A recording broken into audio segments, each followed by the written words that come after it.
کئی چاند تھے سر آسماں، شمس الرحمن فاروقی کے ناول کا 17واں حصہ۔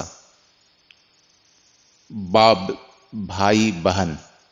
وزیر خانم کو ایسا لگا جیسے کسی نے اس کا پہلو چیر کر زہرہ اور جگر کھینچ لیا ہو اور سارا خون نچوڑ لیا ہو، اور اب اس کے بدن کی کوئی چیز اس کی اپنی نہ رہ گئی تھی۔ اس نے مارسٹن بلیک کو آخری بار اس وقت دیکھا جب وہ اسے ٹنڈل بھائی بہن کے یہاں چھوڑ کر یہ وعدہ کر کے گیا تھا کہ میں ریزیڈنٹی میں بالکل محفوظ رہوں گا، تم بالکل فکر نہ کرو، بہت جلد واپس آؤں گا اور ہم اپنا گھر پھر آباد کریں گے۔ حافظ کے شعر بار بار اسے یاد آتے، وہ انہیں دل میں دہراتی اور روتی جاتی۔ باؤ بگو کہ اے مہربان من، بازا کے عاشقان تو مردند انتظار، دل دادا ایم و مہر تو از جاں خریدا ایم، برما جفا و جور فراقت روا مدار۔ اس نے 21 دن تک اپنے صاحب کا سوگ منایا، مسیحی طرز سے جنازہ اٹھا اور گرجا گھر کی رسمیں بھی سب ادا ہوئیں، لیکن وزیر نے اپنی طرف سے مسجدوں میں قرآن خوانی کرائی، مکتبوں میں طالب علم کھلوائے اور خود 5 وقتہ نماز ادا کر کے صاحب کے لیے دعا کی۔ جب اس کا غم کچھ تھما تو اس نے اپنے گرد و پیش میں نظر کی۔ اب زندگی کیا اور کیسے گزرے گی؟ لسان الغیب خواجہ شیرازی کی اسی غزل کا ایک شعر اسے بطور توافل یاد آیا: اے دل بساز زبا غم ہجراں و صبر کن، اے دیدہ در فراقش ازیں بیش خوں مبار۔ لیکن زندگی کرنے کے لیے تو صبر کے سوا اور بھی بہت کچھ درکار تھا۔ 2 بچوں کو کس طرح پالوں؟ یہاں پردیس میں کس کے سہارے رہوں؟ جہاں راج رجی ہوں وہاں ماماؤں کی طرح کیوں کر بسر ہو سکتی ہوں؟ مارسٹن بلیک نے کوئی وصیت نامہ نہ چھوڑا تھا اور بیوی کی حیثیت سے وزیر خانم کا کوئی اندراج تو کمپنی کے کاغذات میں تھا نہیں۔ اے بی میم صاحب نے بھائی کی تدفین کے دوسرے ہی دن چھوٹی بیگم سے صاف کہہ دیا تھا کہ اس گھر میں تمہارے کپڑوں کے سوا تمہارا کچھ نہیں۔ وزیر اس وقت تو خاموش رہی تھی، لیکن اب ماتم اور سوگ سے دل کچھ ٹھہرا تو اس نے ٹنڈل بھائی بہن سے کھل کر بات کی۔ مانا کہ وہ گھر سے بہت ساز و برگ نہ لائی تھی، لیکن مارسٹن بلیک نے جو تحفے تحائف اسے دیے تھے وہ تو اس کے تھے۔ جو رقم اس نے کمپنی کے جرنیل پامر صاحب کے بنک گھر میں اپنے نام سے جمع کی تھی وہ تو اصل مقصود اس کی اپنی تھی، اور جو روز کی استعمال کی چیزیں اس کے قبضے میں ساری مدت رہی تھیں وہ بھی اسی کی ملکیت تھیں۔ گفتگو کچھ تلخ ہونے لگی تھی کہ ولیم ٹنڈل نے اپنی بہن سے انگریزی میں کچھ کہا۔ اے بی ایک لمحے کے لیے چپ سی ہو گئی، گویا اس کا بھائی جو بات کہہ رہا ہے اسے اپنی زبان پر لانے میں اسے کچھ تردد ہے۔ تھوڑی دیر چپ رہ کر بولی: اور یہ بچے مارٹن اور صوفیہ، ان کا کیا سوچا ہے تم نے؟ سوچتی کیا؟ وزیر نے فوراً جواب دیا: میرے بچے ہیں، میں انہیں پالوں گی۔ تمہارے پاس ہے ہی کیا جو بچے پالو گی؟ اور تس پر یہ کہ اکیلی بھی رہو گی، اور اگر دوسرے کا ہاتھ پکڑ لیا؟ اے بی میم صاحب، آپ ان معاملوں میں دخل نہ دیں، کہہ جو دیا کہ بچے میرے ہیں، میں اپنا پیٹ کاٹ کر انہیں پالوں گی، آپ کو کیا؟ بچے ہمارے بھی ہیں، دفعتاً ولیم ٹنڈل بول پڑا۔ ایڈورڈ نے ان کی پیدائش کا اندراج بھی اپنے بچوں کی حیثیت سے کرا لیا تھا۔ یہ اطلاع چھوٹی بیگم کے لیے نئی تھی، اور نہ وہ یہ سمجھ سکتی تھی کہ مارسٹن بلیک نے اگر بچوں کی ولدیت تسلیم کر لی تھی تو اس کے قانونی مضمرات کیا ہیں یا ہو سکتے ہیں۔ وہ ایک لمحے کے لیے چپ ہو گئی۔ سنو، ایک تجویز میں تمہارے سامنے رکھتی ہوں، میرا خیال ہے اسے قبول کرنے میں تمہاری بھلائی ہے۔ یہ کہہ کر اے بی نے ذرا سکوت کیا، گویا اپنی تجویز کے لیے مناسب الفاظ ڈھونڈ رہی ہو۔ فرمائیے، میں سن رہی ہوں، وزیر نے خفیف سے طنز کے ساتھ کہا۔ اچھا تو سنو، اے بی نے ذرا تنک کر کہا، بچوں کو ہمیں دے دو۔ کیا مطلب؟ آپ انہیں مجھ سے چھڑائیں گی، کرسٹان بنائیں گی، مجھ سے دور کر دیں گی؟ یہ نہ بھولیے بچے میرے بھی ہیں۔ ہاں، لیکن تم تو اب کچھ نہیں ہو، ٹھاٹ باٹ سے پلے ہوئے یہ بچے، نوکروں کی ریل پیل، ہر چیز کے افراد، روب داب الگ، یہ سب تم انہیں کہاں دے سکتی ہو؟ لیکن ان کا ایمان دھرم؟ ایمان دھرم کی نہ کہو، ان کا بپتسمہ مسیحیوں کی طرف ہو چکا ہے۔ میں خوب جانتی ہوں، اس خیال میں نہ رہنا کہ تم انہیں مسلمان بناؤ گی۔ میں کیوں بناتی؟ وہ خود جو چاہیں گے بنیں گے، لیکن ان پر اپنا فرنگی مذہب ٹھونسنے کا آپ کو کوئی حق نہیں۔ اے لو بی بی، کیا بات کہہ رہی ہو؟ ایبی نے ہنس کر کہا، ہم کسی پر کچھ کیوں ٹھوسنا چاہتے ہیں؟ وہ مسیحی پیدا ہوئے، مسیحی رہیں گے۔ رہیں گے کیوں؟ ان کو اسلام کے بارے میں بتا کر تو دیکھیں گے، پھر جو ان کا جی چاہے گا کریں گے۔ ایسا تو ہم نے کہیں دیکھا نہیں۔ نہ دیکھا ہوگا، لیکن میرے صاحب کا بھی یہی خیال تھا، نہیں تو وہ ان کے 2 نام کیوں رکھتے؟ اچھا تو تم کیا چاہتی ہو؟ بچے تو ہمارے پاس رہیں گے، تمہاری حیثیت تو کچھ ہے نہیں، نہ عزت ہے۔ عزت ناپنے والی آپ کون ہیں اے بی میم صاحب؟ معاف کیجئے، اپنی حدوں کو نہ پھلانگیے، میرے بھی لوگ ہیں۔ ٹھیک ہے، میرے صاحب کی شہادت نے مجھے بے گھر کر دیا، لیکن میں بے عزت تو نہیں ہوئی۔ آپ کو جو کہنا ہو صاف صاف کہیے، لیکن میرے خاندان کو نہ بکھانیے۔ کہنا بس یہی ہے کہ بچے ہمارے گھر کا ضروری سامان تمہارا، جو کچھ تمہیں ہمارے بھائی سے ملا وہ سب تمہارا، تم چاہو یہاں رہو یا کہیں اور۔ گاہے ماہے بچوں کو دیکھنے آ سکتی ہو، لیکن وہ تمہارے گھر نہ جاویں گے۔ لفظ گھر کچھ طنزیہ انداز میں ادا کیا گیا تھا۔ یہ بات وزیر سے مخفی نہ رہی۔ وہ کچھ کہنا چاہتی تھی کہ ایبی نے ہاتھ کے اشارے سے اسے روکا اور اپنی بات جاری رکھی۔ بچوں کی نگہداشت پر تمہارا کچھ خرچ نہ ہوگا، اور ان کی شادی بیاہ، تعلیم، تربیت، ظاہر ہے کہ وہ ہماری طرح پلیں گے بڑھیں گے اپنی مرضی سے، لیکن ہم لوگوں کی منظوری سے شادی کریں گے۔ تعلیم تربیت ان کی ویسی ہی ہوگی جیسی انگریز بچوں کی ہوتی ہے۔ وزیر خانم کھڑی ہو گئی اور تیز لہجے میں بولی، مجھے آپ کی باتیں ہرگز منظور نہیں۔ لیکن اس کا جملہ پورا نہ ہوا تھا کہ ولیم نے اپنی بہن سے پھر کچھ انگریزی میں کہا۔ ایبی نے زور زور سے سر ہلایا اور بولی، بی بی بیٹھ جاؤ۔ بچوں پر تم کوئی حق ثابت نہیں کر سکتی۔ ہم کمپنی کی عدالت سے اور ضرورت پڑی تو مہاراجا کی عدالت سے تمہارے خلاف ڈگری پلک جھپکتے میں لا سکتے ہیں۔ چھوٹی بیگم کہاں تو ناک اٹھائے اپنے کپڑے سنبھالتی کمرے سے باہر جانے والی تھی کہ ٹھٹک کر رک گئی اور واپس اپنی جگہ پر بیٹھ گئی۔ جو تجویز ہم نے رکھی ہے وہ مہربانی سے اور تمہارا خیال کرتے ہوئے رکھی ہے۔ اس کے بارے میں ہم مزید گفتگو کر سکتے ہیں، لیکن بچوں کے باب میں کسی وہم میں نہ رہنا۔ وہ ہمارے ہیں اور ہمارے رہیں گے۔ وزیر خانم خوب سمجھتی تھی کہ ٹنڈل بھائی بہن بھی اسی کی طرح غرض مند ہیں، اس لیے وہ سمجھوتے پر راضی ہیں۔ طاقت انہی کے ہاتھ میں ہے، لیکن وہ یہ بھی نہیں چاہتے کہ بات بڑھے اور جھگڑے کا روپ لے لے۔ اس کی مشکل یہ تھی کہ اس وقت اس کے لیے بچوں کی نگہداشت واقعی محال نہیں تو بہت مشکل ضرور تھی۔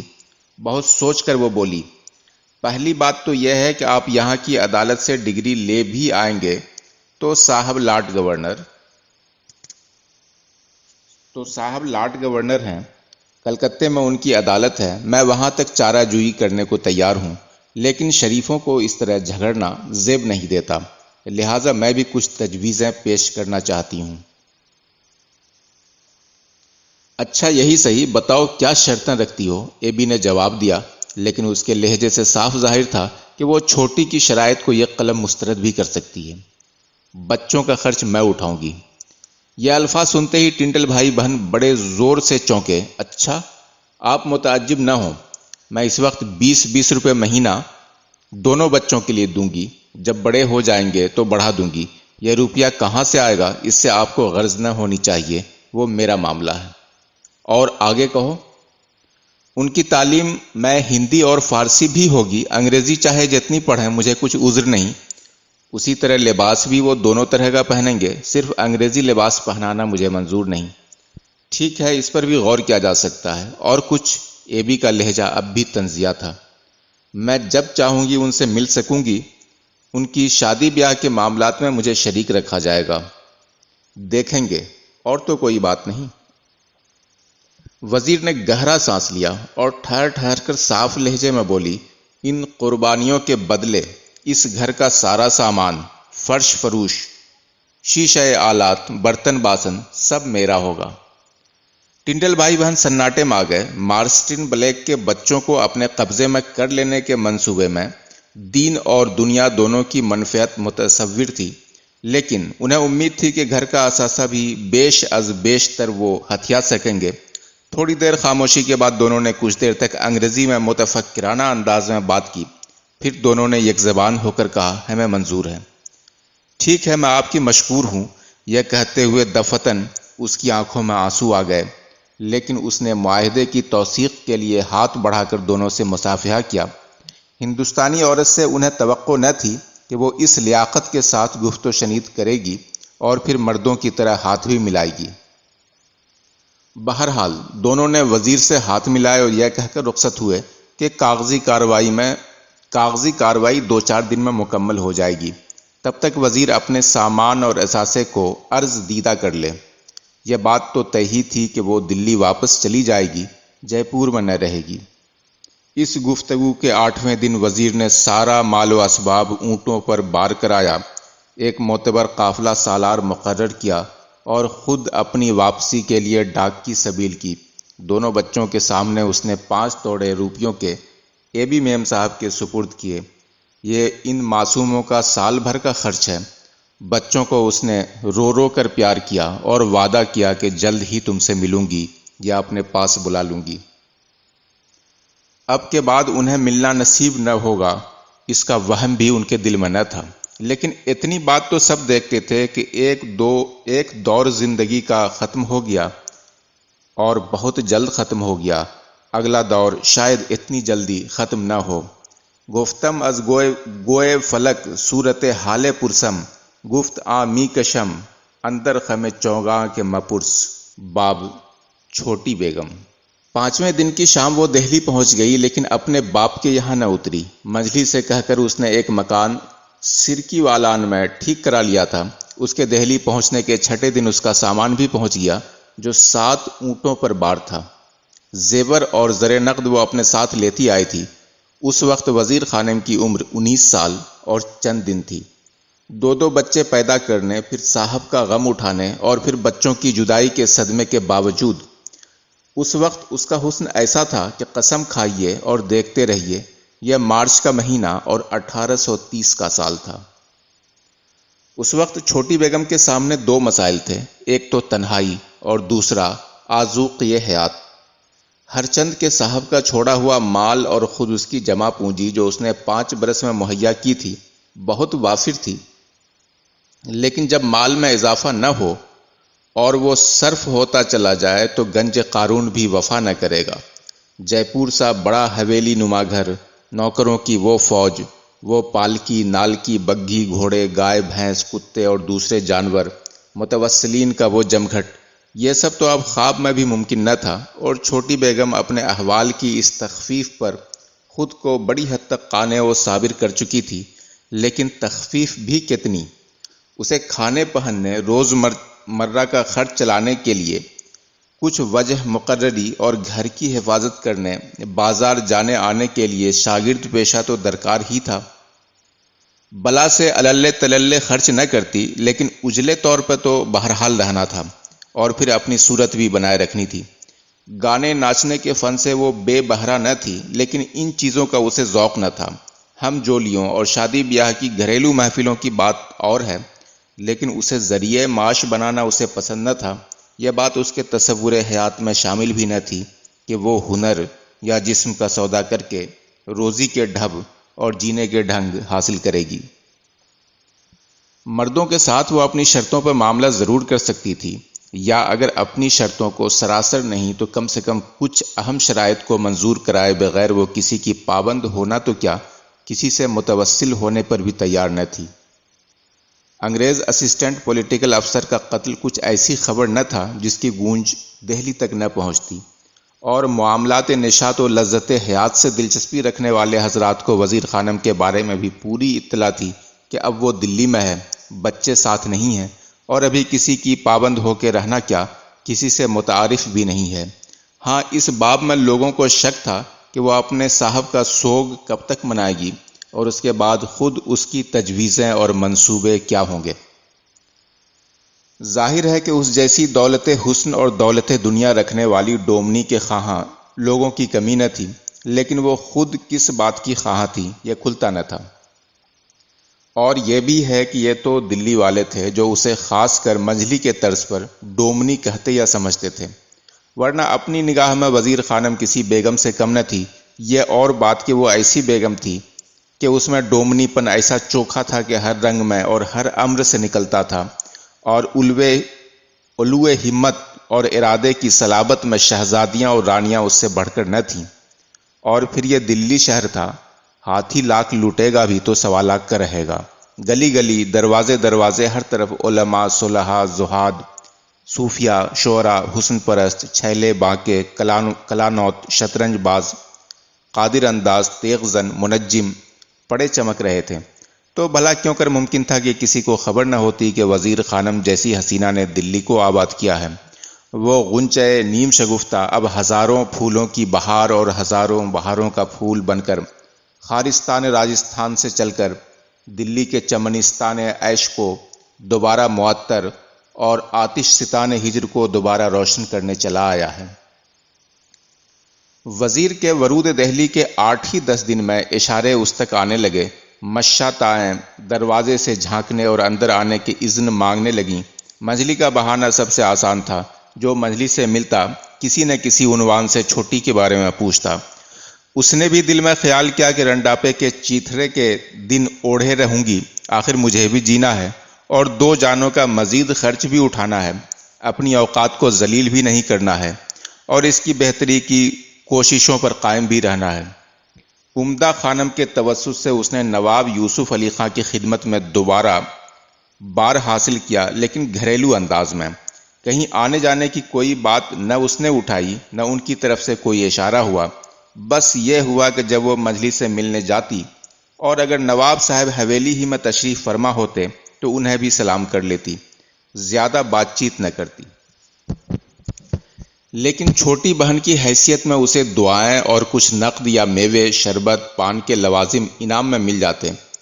اسی طرح کئی مہینے گزر گئے، لیکن ایک دن جب وہ سلام کر کے الٹے پاؤں پلٹنے لگی تو نواب صاحب نے زبان موجز کلام سے ارشاد فرمایا، چھوٹی بیگم، ایسی جلدی بھی کیا ہے، ذری ایک دم ٹھہرو۔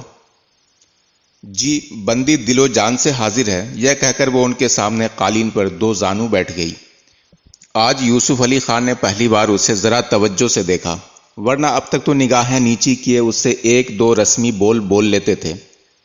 اس وقت وہ دوبر کا بنارسی گل بدن کا چٹا پٹی ڈھیلا پاجامہ پہنے ہوئی تھی، اوپر سے تنگ، لیکن نیچے آتے آتے اس کا گھیر بڑھتا گیا تھا۔ چٹا پٹی کے رنگوں میں زرد کے ساتھ تاؤسی سبز، سنہرا اور لاجوردی موسم کے اعتبار سے بہار دے رہے تھے۔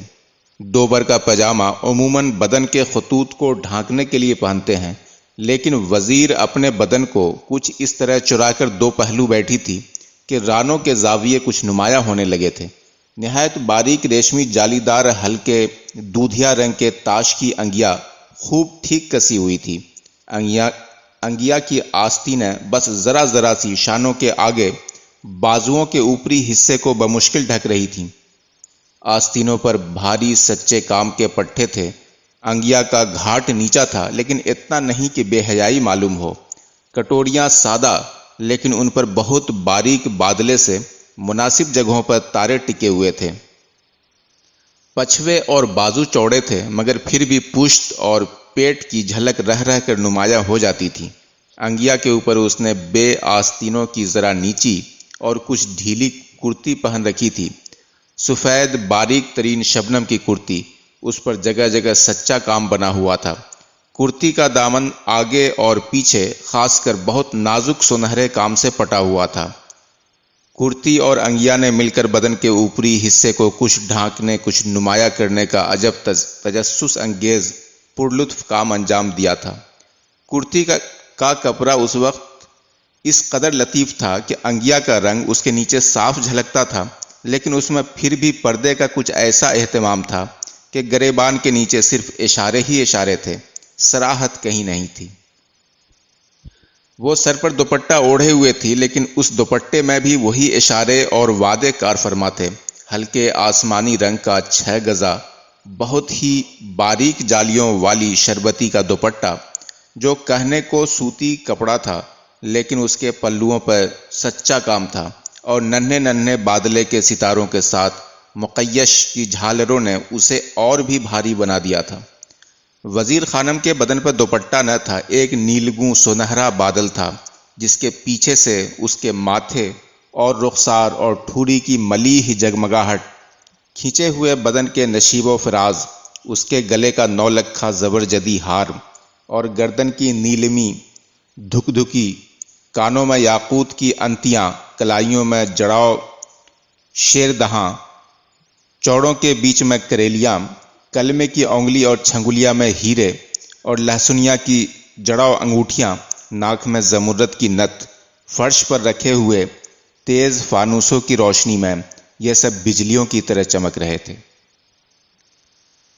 سونے کے کام سے دمکتا ہوا آسمانی دوپٹہ، انگیا کا دودھیا رنگ اور کرتی کا سفید رنگ، اور اس پر وزیر کا کھلتا ہوا سلونا سا چہرہ، کمر کی سیاہ آنکھیں جن میں کاجل کی بہت ہلکی تحریر، انگیا اور کرتی کے گول گریبان سے اٹھتی ہوئی سڈول گردن، رنگوں کا ایسا دل کو بھلا لگتا اور آنکھوں میں کھپتا ہوا امتزاج، یوسف علی خان جیسے تجربہ کار حسن سناس کو بھی سناٹے میں ڈال گیا۔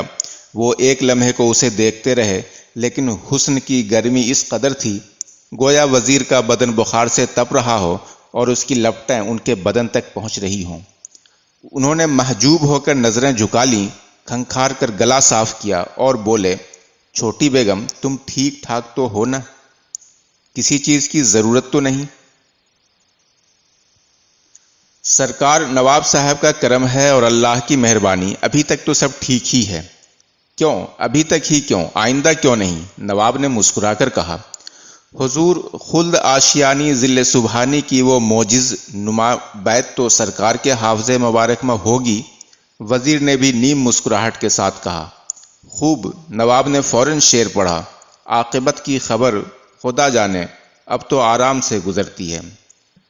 سرکار پر سب کچھ آئینہ ہے۔ ذل سبحانی کے بھی قلب مبارک میں ہاتف غیب سے کچھ القاء ہوا ہوگا، انہیں خبر تو نہ ہوئی ہوگی، لیکن اشارہ یہاں موجود تھا کہ عاقبت سے مراد اسی دنیا کا زمانہ آئندہ ہے کہ نقد جان نہ سہی لیکن نقد بصارت لٹ جائے گا، میرا بھی۔ اللہ اللہ کرو بی بی، خدا نہ خواستہ تم پر ایسی افتاد کیوں پڑتی؟ سرکار کا سایہ سر پر رہے تو اللہ بھی مہربان رہے گا۔ خیر، اللہ سب کا پالنہار ہے، لیکن کچھ تو کہو، سب کام تمہارے درست ہیں؟ اب وزیر کی سمجھ میں آیا کہ اس سوال کی علت غائی کیا تھی۔ اس کے چہرے پر شرم کی ہلکی سی لالی دوڑ گئی۔ سر جھکا کر اس نے جواب دیا، سرکار جانتے ہیں میں بالکل تنہا ہوں۔ مجلی بیگم اور آپ کے دیدار کر کے دل کو ٹھنڈا کر لیتی ہوں، اور میرا کوئی نہیں ہے۔ یہ بات پوری طرح درست نہ تھی، لیکن مبنی بر حقیقت ضرور تھی۔ مارسٹن بلیک کے قتل کی خبر سن کر اس کے باپ نے معمولی تعزیت ضرور کی تھی، لیکن اسے گھر واپس آنے کو نہ کہا تھا۔ بڑی بہن نے سچی غمخواری کی تھی اور کئی بار چھوٹی کے پاس آئی گئی تھی، لیکن اصل مسئلے کا حل اس کے پاس بھی نہ تھا کہ وزیر باپ کے پاس چلی جائے۔ بڑی نے کہا، سال 6 مہینے میں تمہارے لیے کوئی دوہا جو لیکن مناسب دولہا ڈھونڈ ڈھانڈ کر تمہارا نکاح پڑھوا دوں گی، یہ میرا وعدہ ہے۔ لیکن وزیر کو یہ تجویز قطعاً منظور نہ تھی۔ وہ اب بھی اپنی تقدیر کا فیصلہ اپنی مرضی کے مطابق چاہتی تھی۔ مجبور ہو کر بڑی نے بھی آہستہ آہستہ کنارہ کشی اختیار کر لی تھی۔ اب صرف مجلی ہی سے اس کا آنا جانا رہ گیا تھا۔ ظاہر ہے کہ نواب کو یہ حالات معلوم تھے، لیکن وہ یہ جاننا چاہتے تھے کہ آئندہ زندگی کے لیے وزیر خانم کے پاس کوئی نقشہ ہے کہ نہیں، اور اگر ہے تو کیا نقشہ ہے۔ تو تم نے ملنا ملانا چھوڑ رکھا ہے؟ اللہ نواب صاحب، عصمت بی بی از بے چادری، مجھے کوئی ملنے کے قابل دکھائی تو دے۔ میں یہی تو کہہ رہا تھا، کچھ لوگ تم سے تمنائے ملاقات رکھتے ہیں۔ وزیر کچھ چکرا گئی۔ نواب صاحب، دونوں بہنوں کو مجتمع؟ یوسف علی خان نے بھی فوراً تاڑ لیا کہ میری بات کا مطلب کچھ اور بھی نکل سکتا ہے۔ وہ فوراً بولے، میرے ملاقاتی کچھ عمائد و شرفا تک تمہاری شہرت پہنچی ہے، وہ لوگ مشتاق ہیں۔ وزیر خانم کی سانس میں سانس آئی، ایک لہجہ ٹھٹک کر وہ بولی، آپ کی کنیز ہوں، آپ کے حکم سے باہر نہیں ہو سکتی۔ خوب، بہت خوب، خدا تمہیں خوش رکھے، یہ کہہ کر نواب نے اپنے ہاتھ کو خفیف سی حرکت دی جسے وزیر نے نہ دیکھا، لیکن ان کی پشت پر کھڑے ہوئے چوکیدار نے آنکھ کے اشارے سے اس کو بتایا کہ اب ملاقات ختم ہوتی ہے۔ وزیر نے اٹھ کر 3 سلام کیے اور الٹے پاؤں دیوان خانے سے چلتی ہوئی اندرون حویلی داخل ہو گئی۔ باقی آئندہ۔